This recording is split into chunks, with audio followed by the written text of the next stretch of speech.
Hi, everyone. Thank you for joining us for this panel discussion, where the topic is India's Web3 gaming revolution, paving the way for a global powerhouse. And I think this especially has a lot of meaning, particularly because of the last 2 weeks and how events have transpired. Uh, Joining us today are two very well-known personalities in the Web3 gaming space, particularly in India. Sadiq, of course, building one of Web3's largest gaming communities, and Ishan building India's #1 Web3 game.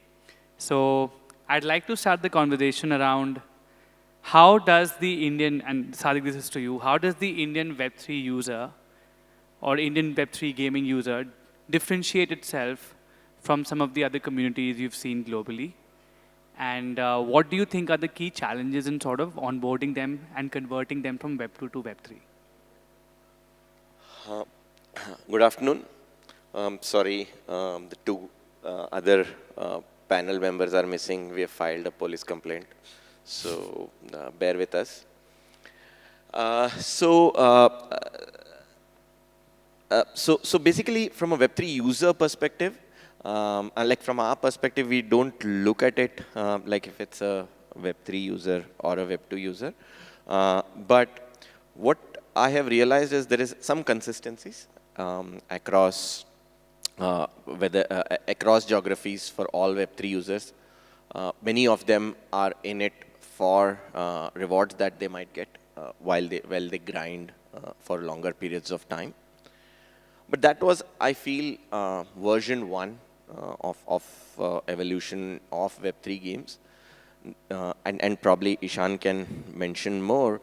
The quality of Web3 games is improving massively than what it was, say, 1.5 years ago. So there are people who get retained in the game, even though the incentives may not be attractive, right? Now, when that happens, most of the gaming users, while they are in India, there's also, or Southeast Asia, the first version were primarily in it for money. The second version that I see now is people who are playing it for the fun of the game. So when it becomes fun of the game, it naturally transcends into other geographies, whether it is Europe, US, etc. Which was not the case if you look at version 1. Version 1 was Philippines focused, Indonesia focused, Thailand focused, India focused. So the only difference I see is the moment it's good to play, across geographies it doesn't matter. That's one part. Second part is, in spite of that, there are incentives that people get because they play a Web3 game. The problem is actually monetizing those incentives, which means that they have to get it in cash, etc. So that still is a challenge. I wouldn't say, I mean, there are multiple challenges here. One is technology, which is easier. Most of the people have solved for it now. The other is more regulatory in that standpoint. So in spite of grinding, in spite of earning a decent amount, obviously they have to pay taxes. Then there are much bigger issues to do, KYC, etc. And a typical gamer wouldn't want to go through that hassle. So that hassle is more in India than anywhere else. I hope that answers. Yeah. Got it. Thank you so much. Moving from the demand side to the supply side. So Ishan, we've recently seen a lot of Web3 studios, gaming studios in India, building shooter games. Earlier, the concept was more to sort of make casual games. How do you feel building a world-class game from India? What do you think are the key opportunities as well as the challenges for the same? Hi. So we're not a world-class game yet, but like we are all like striving for it. And the main issue has been, I mean, multiple issues, but primary issue has been talent, not getting the capital, because these games require, I mean, especially mid-core games, they require time. There's a long gestation period. So now all of that has been changing since the last few years. So now we have studios like ours and many like few others who are striving to build world-class games, go after global markets. And yeah, the biggest challenge uh, for us has been to convince people, number one, that like Indians can build world-class games that we can compete with PUBG Mobile, Genshin, all of those kinds of games, and we can do that. It's just a matter of time. And uh, so getting people to get into that mission and getting capital for getting into that mission. And then second is hiring people. So Indian talent is getting developed, and mobile talent is super hard. I think Tencent, NetEase, Chinese studios have that talent. And here also, if you see in the expo, most people are building PC, PlayStation games. But so we need to see more, not PlayStation, Xbox or whatever, but PC also. But we need more mobile gaming talent. So for that, we work with folks who've worked on games like PUBG. So people in China, people in like US, New Zealand, lots of places. So we're doing this collaboration, and we are also grooming talent from ground up. So like top quality software talent, converting them into game developers. And then there are lots of people and the best kind of talent is like people who are passionate to build games, and they're looking for opportunities, giving them, good platform and coaching to get there. So yeah. So does that get solved by government having more gaming / design focused institutes, or incumbents in this space having centers of excellence in the country? And how do you sort of get them to be incentivized to do so? Of course, government is a responsibility, but the private sector. I think government can't do much. Like they don't know how to run IITs, so they can't do all that. And so the gaming industry has to do it. The entrepreneurs, the team. I mean, we have to keep a world-class quality bar and go for it. And I mean, we have to be at it. And Yeah, and just to add to that, right? So there are phases for everything. India was primarily earlier an outsourced destination for game dev, which meant that games like Zynga, any global games would have their games which they want to sunset to move to India for low cost, which was very similar in e-commerce or any other tech industry, right? Amazon had an India center first, right? But then the country itself becomes the market. And then also they provide the seeding ground.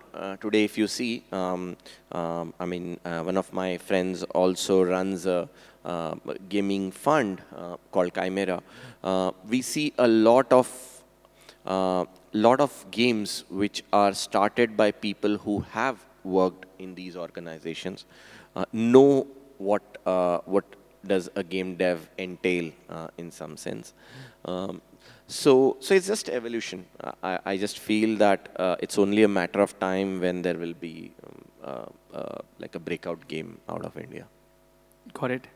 Thank you for that. And Ishan, you mentioned that the gaming industry needs to take the initiative here. Do you think that? Yeah. Yeah. So do you think that the Web2 incumbents, like the gaming companies of the world that are renowned right now, would they retain leadership even in the Web3 world?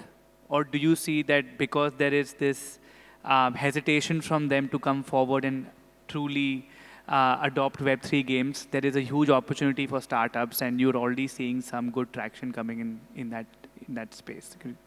What are your thoughts on there are that? lots of opportunities in the Web3 market. I think there is about $150 billion of stable coins in the market, and that stable coin market is like there's not many good products. So there is and that's a global market. Like global market does not care where your game is coming from. And there are gamers everywhere, right? It's not like you have to go and find a gamer. It's like stable. If let's say we assume about 50 million people out there who are real Web3 users, payers, etc., and there's like $150 billion of stable coins, and not good quality games, there's a big opportunity over there.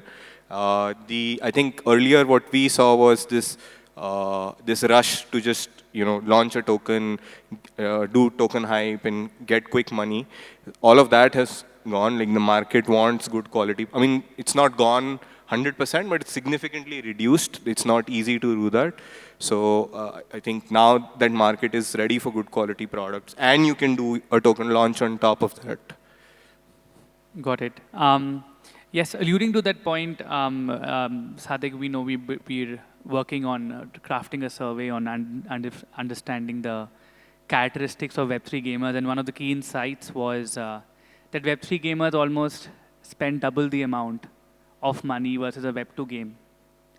Despite this, attractive, what do I say, ARPU, why do you think that, and maybe this could be wrong in my thinking, but at least from the outside, it looks like the Web2 world is still very, very slow in truly embracing these users? And what are the kind of forums that will help bridge this gap? Because this gap needs to be narrowed. And these are gamers and not investors at the end of the day. Yeah. Just adding to what Ishan said, fundamentally, the premise is that the game should be good, right? Without that, Web3 or Web2 doesn't matter. So that's one part. So we don't even know today whether that good game would come out of a bigger company or a smaller company. Obviously, there are challengers, there are people who already are in this. So we don't know exactly what might happen. It's very hard to predict, right?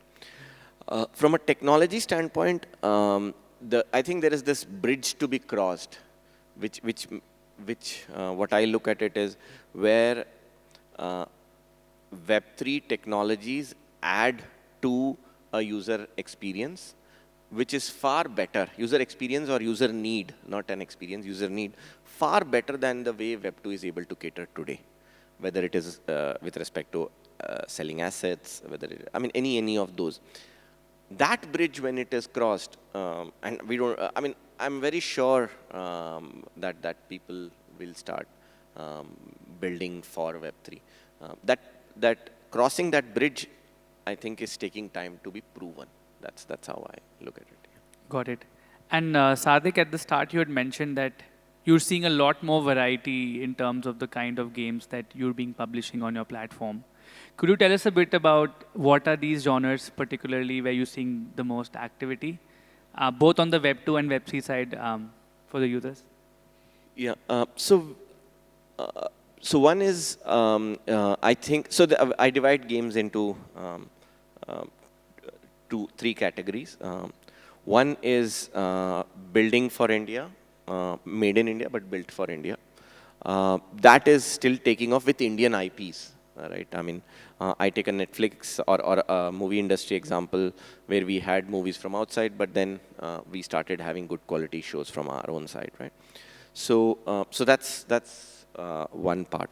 The second is I'm also seeing games which are built in India for US markets more and more because there is no particular reason why games built for US should be built out of US. So that's one big trend that we are seeing. Now those could be hyper casual, mid-core and hardcore. Still we have a way to go, but I think mid-casual and hyper casual. These are what I talk about Web2 games as such. Web3 games, there are whole genres being made now. All right. The good part was a lot of people had raised money. So obviously they are at it to launch and improvising on their previous builds. So there's no particular genre we see which is working. It depends on the season. Certain games were very simple. Certain games are a little more complicated. Got it. And now coming to the benefit of Web3, Ishan, could you talk a bit more about the fraction NFTs that you've launched alongside BTX, your shooter game, and how that was such a unique case study into how people can transact and exchange value within a game? Yeah. Sure. So when the NFT season was hot and we thought we should sell NFTs to get more capital to build the game, we launched some NFTs. But one big problem for us was that when you sell NFTs, we launched our NFT. We did like a 3,000 NFT collection with $150 each. So about we raised about 500K through that. And these people, they're usually not very interested in playing the game, a lot of them, because they see this as an investment. And this is where the problem is that Web2 gamers have with Web3 games. So what we wanted to do is, we didn't want to, and we've had a large gaming community, right? I mean, we've got millions of these users. We wanted to bring them also and give them exposure and have them participate. But with 3,000 assets, you cannot do that. So how do you do that? And like, if you see the previous collections, like Bored Ape had like, they launched a 10,000 collection, then they launched, I think, a 40,000 collection, blah, blah, blah. And then Cascade all get wrecked. And then, so we didn't want to do that multiple collection strategy. We wanted to put in one collection. And luckily around that time, this new technology came in where an NFT is also a token. So you can have fractional tokens, they are fungible. So you can have like people own 0.01. So imagine like in the world of collectibles, Pokemon, you, instead of owning just one Pokemon card, you can own a fraction of that. And so it becomes accessible to anyone. Right? And now the chain transaction costs have also significantly reduced to 1 cent. So it's like you can effectively just pay 1 cent and get something. Right? So yeah, that's why we did it, so that we could build an inclusive community, so that we had people, new people who've never interacted with Web3, for whom everything is abstracted. They are also able to come in. We are also able to get in the investors and collectors who have money and want to participate. And all of this is, so that was the main thing. And game ke andar in the in-game integration of this asset, right now it's still under the works, because our game is going to get ready in another couple of months.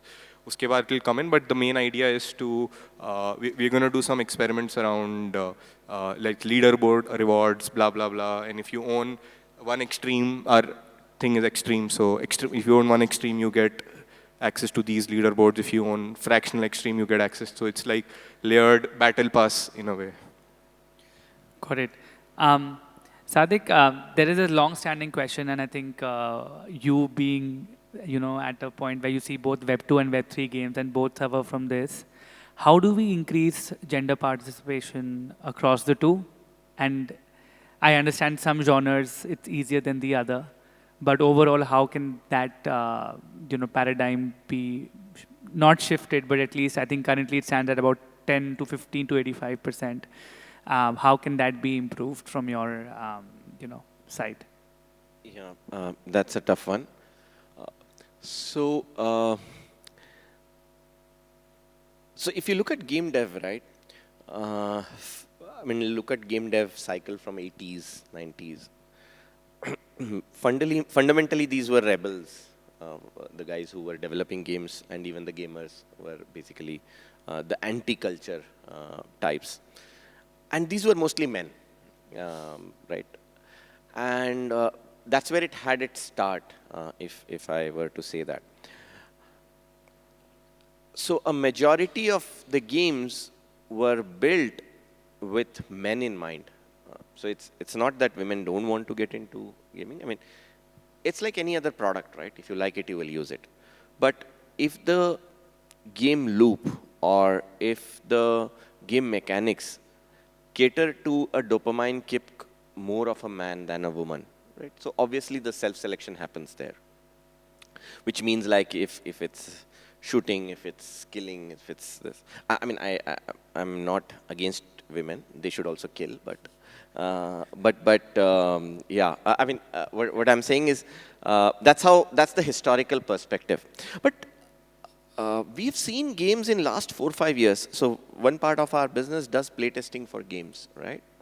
So we have seen games requesting us for their games to be playtested by women of a certain age in a certain region. And apparently, I mean, again, I don't have the right data, the ARPU is better for, in those cases, from women than men. So it's the only way, I mean, it has to be driven monetarily, which means that if there is money to be made for building games which target a particular gender type, I mean, and if it is monetizable enough, it's market driven, I would say. The trend is obviously growing, but very hard to predict when it will overtake or when it will be equal. I'm not the right guy for that. Got it. I think that's all the questions that I had for the both of you. Thank you so much for joining us today. If anybody has any questions in the audience, we can address those. If not, then we can conclude the session. So yeah, the floor is open.